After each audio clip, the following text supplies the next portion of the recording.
conference play. Did you see that as maybe kind of hindering your ability to kind of reshape the team without Derek? Yeah, especially in retrospect. But, one of the things I was proud of, we were the first Fresno State team ever to start the season 0-3 and still make it to a bowl game, won a division title.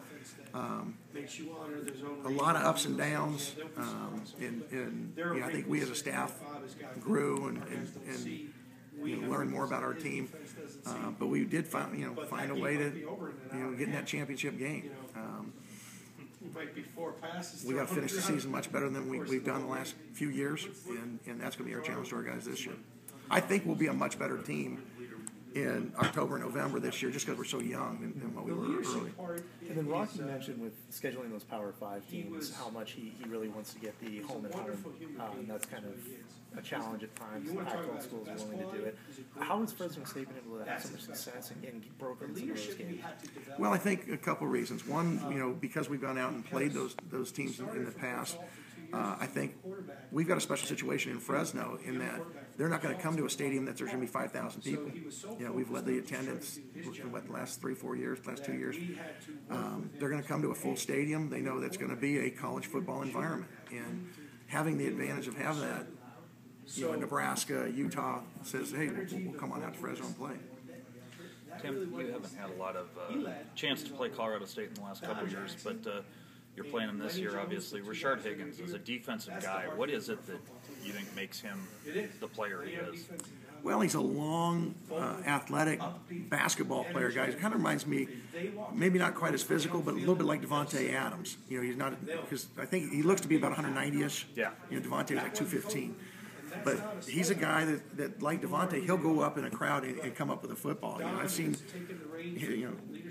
their quarterback throw into double coverage at times, and he still finds a way to go up and get it. And so that kind of a weapon's rare.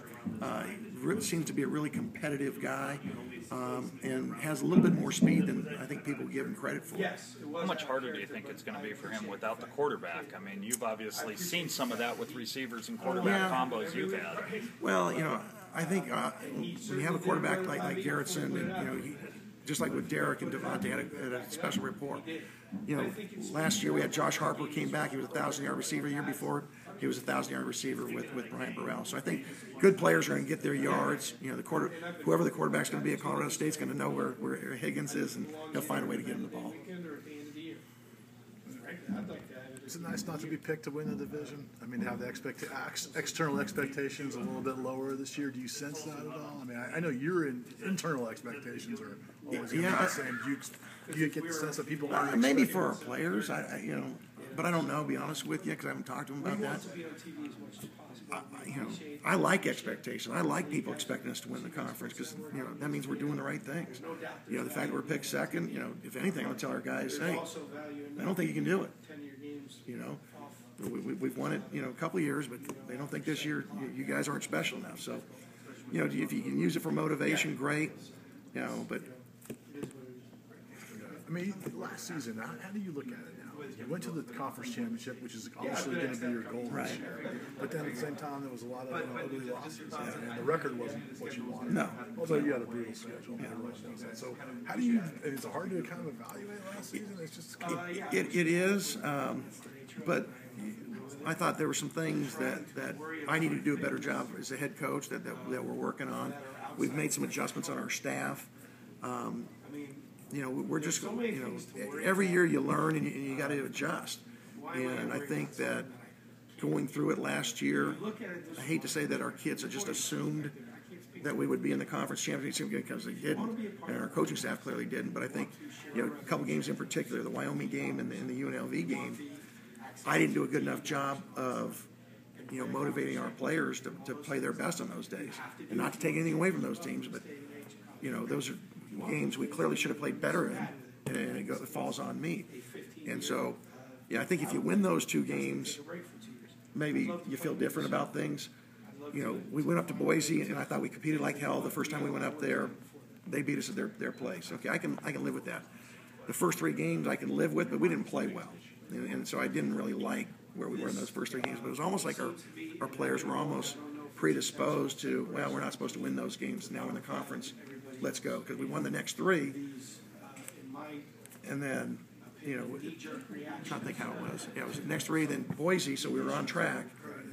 And then it's like, okay, well, we'll play, you know, Boise coming back, but then, you know, we went out and stubbed our toe against UNLV. You know, I've got to do a better job of keeping our guys focused and keeping them on task, and clearly I didn't do a good enough job of that. Tim, certainly this conference has had some great quarterbacks in recent years. You don't have as many this year. There's very few returning quarterbacks, period.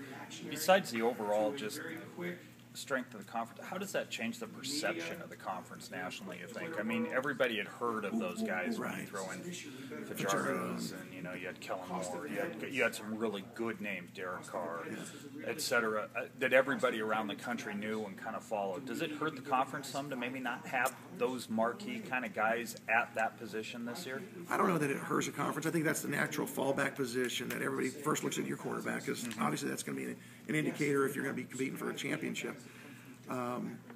I think with the way televised games are now, no matter who the quarterbacks are, if you have success, you may be a no-name. People are going to figure you out by the end of the year. So, and I think it was Lou Holtz said, you know, I don't mind starting the season with a bunch of no-names. I just don't want to finish the season with a bunch of no-names. You know, that's going to be our mantra this year.